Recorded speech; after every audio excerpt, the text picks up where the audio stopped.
of what the fashion industry offers internationally, full stop, full stop. Okay, তো দেখেন আমার যে কোয়েশ্চেনটা সেটা কিন্তু এখন মোটামুটি কি প্যারাফ্রেজ হয়েছে, রাইট? হুম। আমি খুব সুন্দর করে কি আমার যে ইন্ট্রোটা স্টার্ট করেছি। এখন আমার নেক্সট কাজটা কি?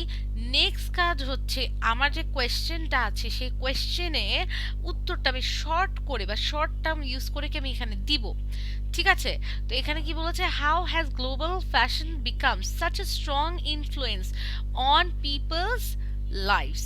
তো আপনি কিভাবে মনে করেন যে এই জিনিসটা মানুষের যে জীবনে কিভাবে প্রভাব ফেলছে? কিভাবে? আমার মাথায় একটাই কারণ আসে হ্যাঁ, এখন যে হ্যাঁ। যখন আমরা কোনো ফ্যাশন রিলেটেড কোনো ব্র্যান্ডিং হয় বা হচ্ছে ইভেন্ট গুলোতে যে হুম, যায় মানুষ, হুম, দেখা যায় যে হুম, ফেমাস সেলিব্রিটিরাই হুম, করে কিন্তু এগুলা। এখন ইউটিউবাররা অনেক বেশি এই যা হুম, এই জিনিসগুলোতে অনেক বেশি হ্যাঁ, অ্যাক্টিভ থাকে।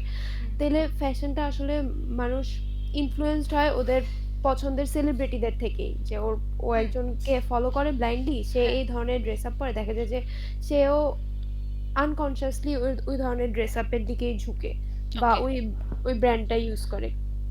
ওকে। এরকম।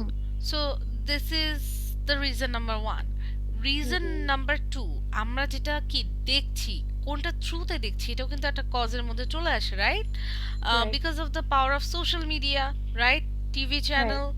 সো হ্যাঁ, হ্যাঁ, হ্যাঁ, হ্যাঁ। This can B another reason যে আমরা যে ওনাদেরকে দেখছি, এই যে কপিটা যে আসছে কোথা থেকে আসছে, আমরা দেখছি বিধায় আসছে। তো হুম, আপনি অ্যাট দ্য ফার্স্ট পয়েন্ট বলতে পারেন কি নিয়ে, about social media and TV channels. ঠিক আছে? হুম, তারপর ম্যাগাজিনস এর কথাও চাইলে বলতে পারেন। আগে কিন্তু ম্যাগাজিন বেশ চলতো, এখন যেটা এখন কি চলে না। ঠিক হুম, আছে? বাট হুম, আপনি ফার্স্ট পয়েন্টটা সোশ্যাল মিডিয়া আর কি টিভি চ্যানেলটা রাখতে পারেন। আচ্ছা, সেকেন্ড পয়েন্ট আপনি বলতে পারেন কি যে সেলিব্রিটিটা যেটা, হ্যাঁ, যে people hmm. Loves to follow their favourite celebrity. যে দীপিকার কি পড়লো, আমিও ওর মতো বড় বড় ইয়াররিংস পরবো। ঠিক আছে? তো এই জিনিসগুলো আর কি। আচ্ছা, নেক্সট যে জিনিসটা হ্যাঁ, এটা আমি আসলেই করি।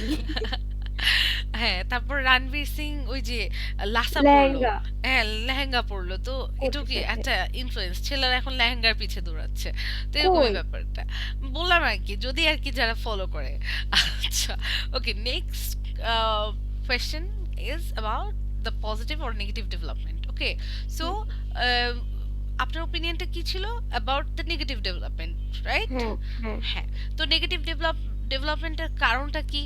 আপনি শর্ট করে টার্মটা আমাকে বলতে পারবেন যে কোন টার্মটা আপনি ইউজ করবেন? ১ম কারণটা যেটা হ্যাঁ, মনে আসে সেটা হচ্ছে অহেতুক খরচ। হ্যাঁ, হ্যাঁ। অহেতুক খরচ। Okay, this can be a good মানুষ পয়েন্ট। ফ্যাশন মেইনটেইন করার জন্য হ্যাঁ, অনেক কিছুই কিনতে হয়। হ্যাঁ, হ্যাঁ, ফ্যাশন হ্যাঁ, মেইনটেইন করার জন্য মানুষ হ্যাঁ। স্কিন কেয়ারও অনেক হুম। অতিরিক্ত করে, যেটা আসলে প্রয়োজন নাই। ওকে, সো যেটার জন্য অনেক খরচ করে। I can say wastage of money, right? হ্যাঁ, এভাবে আচ্ছা। ওয়েস্ট অফ মানি তো ডিরেক্টলি বলা যাবে না আসলে। হ্যাঁ, কারণ বলা স্কিন যাবে। কেন কেয়ার বলা যাবে না? ইটস আ যা good point. It's a reason, right? হ্যাঁ, গুড। আচ্ছা। ইংলিশে কিভাবে লিখবো এটা এখন? ওকে, আরেকটা কি কালচারাল, যে আমার যে ও হ্যাঁ, এটা ইয়েটা, আমার মনে হয় কালচারাল, এটা সবার শুরুতে দেওয়া উচিত। হ্যাঁ। তো আপনি, হ্যাঁ, তাহলে আপনি সিকোয়েন্সটা বুঝতে পেরেছেন। তাহলে এখন আমার কি, যেহেতু কোয়েশ্চেন প্যারাফ্রেজিং করাটা কি done, now I hmm, am going to answer both of this in the first para of introduction, হ্যাঁ? আচ্ছা। এবং আমি প্রত্যেকটা এখানে কি কি শর্ট এটা করে, কি একটা প্যারা হ্যাঁ, শেষ? না, না, শুরু। এটা লিখতে হবে, হ্যাঁ। হ্যাঁ, পুরোটাই আনসার করতে হবে এবং শর্ট করে ওটার এই যে এক্সপ্লানেশনটা শর্ট টার্ম ইউজ করে কি লিখতে হবে। এই জন্য আমি আপনাকে প্রত্যেকটা আপনার কনসেপ্টকে শর্ট টার্মে এনে দিচ্ছি।